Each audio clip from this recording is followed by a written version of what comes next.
Imagine a case where the suspect walks into the police station and confesses before a single question is asked. He names the victim. He describes the crime scene in perfect detail. He even tells them exactly how the body was hidden. Every single thing he says checks out. Within hours, the case is labeled solved. It's perfect. But then, within weeks, it's as if the case had never existed. No suspect, no victim, no record that it ever happened. How can a murder case solve itself and then simply disappear? The call came in just after midnight. A man, completely calm, had walked into the precinct unprompted. No lawyer, no agitation, no confusion. He approached the front desk and said, "I killed someone. I need to turn myself in." Now that part alone wasn't entirely unusual. People confess to crimes all the time, sometimes falsely. What followed, however, was anything but usual. He gave a full, detailed confession. He provided names, dates, and locations. He described specifics of the crime that only someone who was actually present could possibly know. The investigators on duty were ready to poke holes in his story to find the inconsistencies, but there were none. The man had handed them a complete, finished case on a silver platter. Police immediately went to check the address he gave. It was a real house in a quiet suburban neighborhood. Inside, they found exactly what he had described: clear signs of a struggle in the living room, blood spatter on the wall consistent with his account, a broken lamp and overturned furniture, and chillingly taped to the refrigerator door was a missing person poster for the woman he claimed to have killed. The victim was real, or at least she certainly appeared to be. Her neighbors confirmed seeing her just days before. Mail addressed to her was piling up in the mailbox. The utilities for the house were all registered in her name. The case didn't need to be built from the ground up. It had arrived fully constructed, a perfect puzzle with every piece already in place. Next, the suspect led officers to the exact spot where he claimed he buried the body, a patch of woods just outside of town. He pointed to a spot under a large oak tree. They started digging. Just as he'd said, they found disturbed soil. They uncovered clothing fibers that matched items from the victim's home. They even found a small, inexpensive piece of jewelry he said she was wearing, but there was no body. The grave was empty. The suspect didn't panic. He calmly suggested that animals must have gotten to it and dragged it away. It was a plausible explanation. Search and rescue teams were called in, and they expanded the search area, combing the woods for days. They found nothing. Still, the investigators weren't overly concerned. Cases without bodies still go to trial all the time, especially when you have a confession and this much corroborating physical evidence. They had everything else they needed. But then a forensic analyst working late one night flagged something minor. The victim's fingerprints lifted from her home weren't in any law enforcement database. That's not impossible, of course. Many people have never been fingerprinted, but it was odd. Then came the next issue, this one a bit more serious. Her social security number existed, but it had never been used. No tax filings, no employment history, no medical records. Her name appeared everywhere you'd expect to find it for daily life. Utility bills, a lease agreement, mail, but it was absent from all the official, permanent systems that matter. At first, detectives thought they might be looking at a sophisticated case of identity theft, someone living completely off the grid. But the truth was far stranger.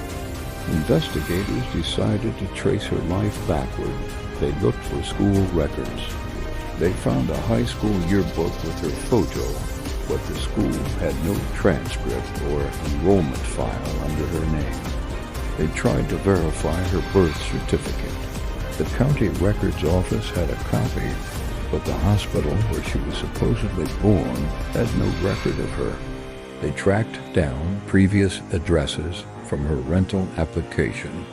Each one led to an empty lot or a building with tenants who had never heard of her.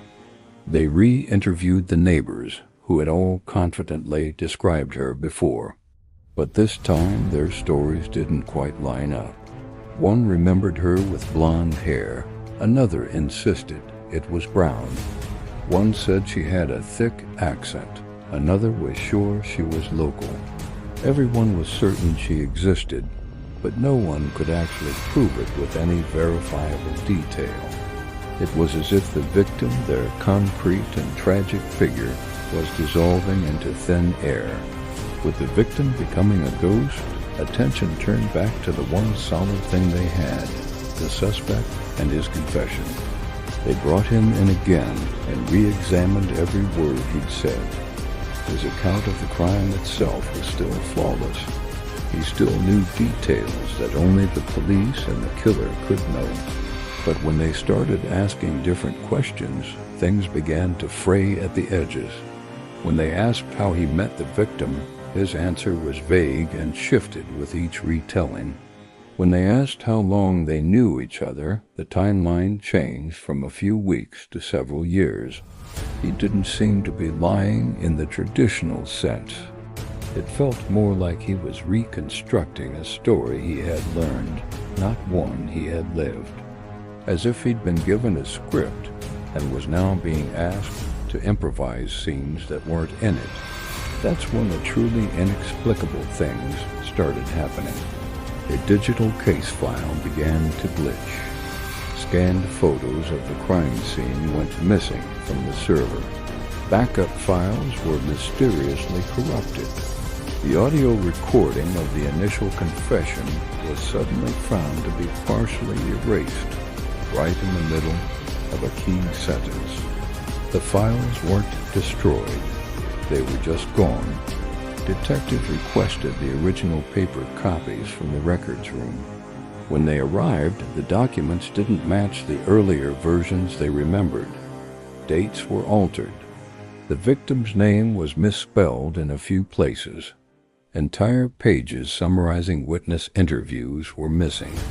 A frantic internal audit was launched, but it found no evidence of a security breach, no unauthorized access. The system itself insisted that nothing was wrong. The data was correct. But the detectives knew it wasn't. The case wasn't just falling apart. It felt like it was being actively erased. An old, cynical detective in the Major Crimes Unit wrote an internal memo that no one wanted to read. It proposed a radical theory. It suggested that the case wasn't failing. It was withdrawing, that the suspect didn't confess to a murder he committed, but to a narrative he was fed.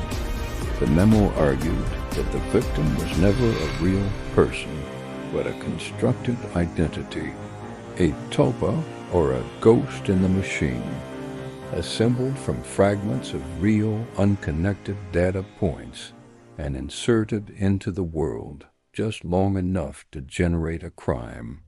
And once that crime was acknowledged by the official system, the system itself began to reject it, like the body rejecting a bad organ transplant.